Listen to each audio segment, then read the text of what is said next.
congratulations to the manager of the American League champion Toronto Blue Jays. Oh, sounds good. Who's got the first question for John? We'll start in the third row, or the back row, and then we'll move up to the third row. Hi, John. Hey. So, what does it feel like going to the World Series for the first time in 32 years? Pretty cool. Pretty humbled to be part of it. You know what I mean? I've said it before. Besides my wife and kids, this is what I pour my life into.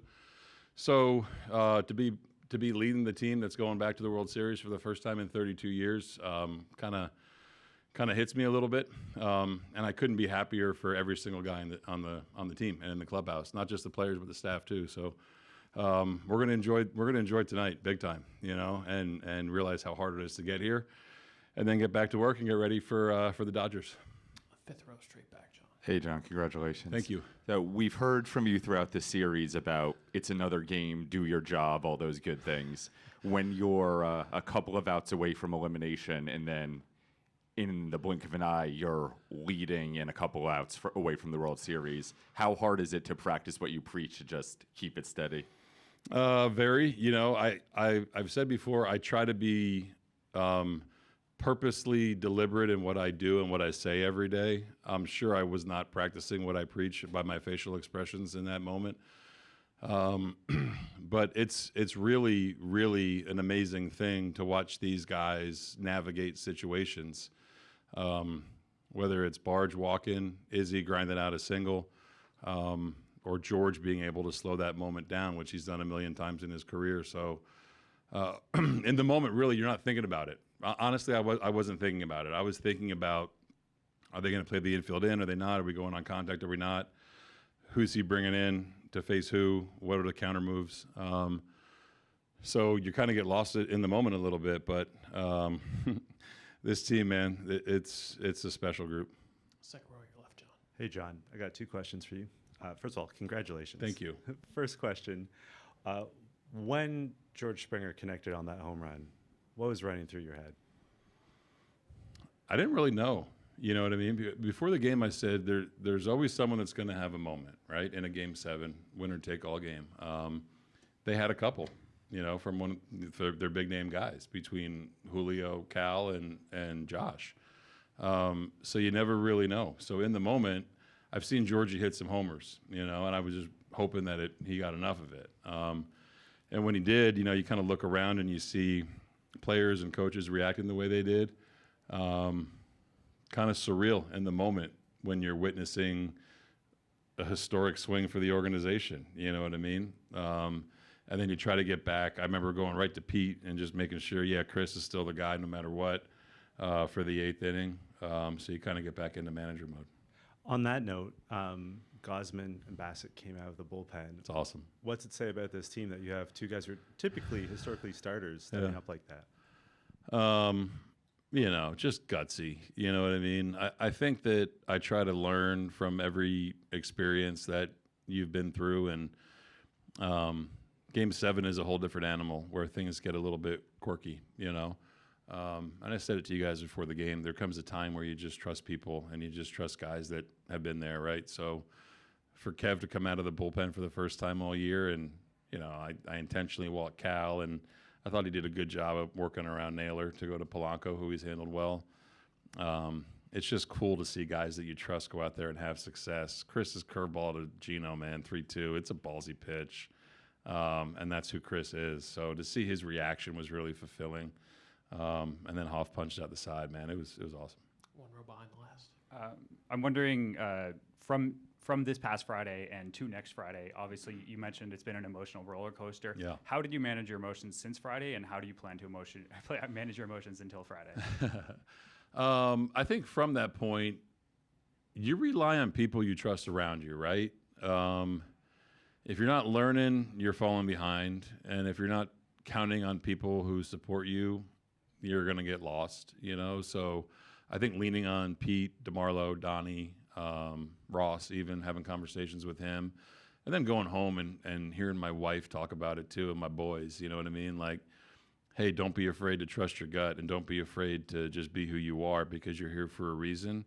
It gives you a little bit of a exhale, you know what I mean? And then to come see these guys every day, it's hard. It's hard to manage your emotions. As far as managing them right now, I'm going to enjoy the hell out of tonight, and probably tomorrow too, to be honest with you, and then get back to being the skipper of the Blue Jays. Fifth row on your left, John. John, over here, congratulations. Thank you. You know, the old saying goes, it takes a village, and you look at this team, you got 15 guys in this team who were in AAA at some point this year. Crazy, right? Whether they were supposed to be there or guys like Springer and Bieber who were hurt and working through something.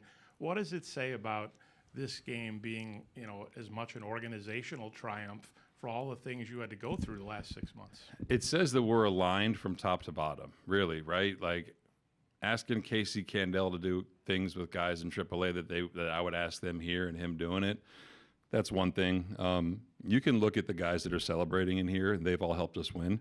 And there's guys that aren't here that have helped us win, you know. So that part is really fulfilling. You know, there's some role players. There's some guys that got valuable experience last year in a down year that has paid off this year big time. So you never know where the game's going to take you. You know, you never know when you're going to acquire Shane Bieber. You never know when you're going to acquire Max Scherzer. You never know when George is going to hit 32 homers in the regular season. You never know when Vlad is going to earn $500 million. You know what I mean? So where we've ended up, man, is pretty cool. And Lucas, for a guy who was almost out of the game to be going to the World Series. Thrilled for him. You know, thrilled for everyone, right? But, I mean, Nate's a guy who was contemplating retirement, you know. 30-year-old dude, he's got 2 kids, you know. He's rode the bus for his whole life, and he's hitting second for the Toronto Blue Jays in front of Vlad and behind George. Couldn't be happier for him. Couldn't be happier for Ernie Clement. Couldn't be happier for Miles Straw, who was in AAA last year. Tyler Heineman, that's been on 14 teams in the last 3 years. And guys that were in our bullpen that weren't here last year or in AAA somewhere else last year. So I think it just shows that it takes an entire team effort to get to where you want to get to. Do a few last ones up front on your left, Ian. John, congratulations. Thank you.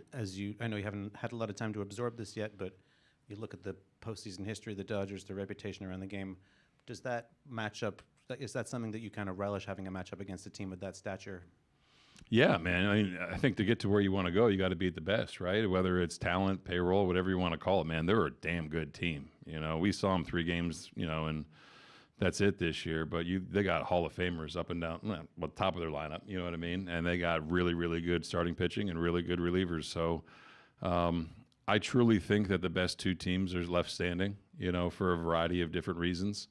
And I'll never count my guys out of any series. You know what I mean? It's going to be fun. They're going to be up for it. There's going to be some big swings and ebbs and flows in it, I'm sure. But I'm just thrilled for the guys that they get the opportunity. Go to the fourth row on your left.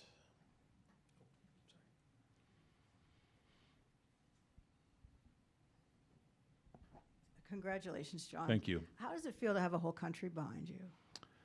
Special, you know.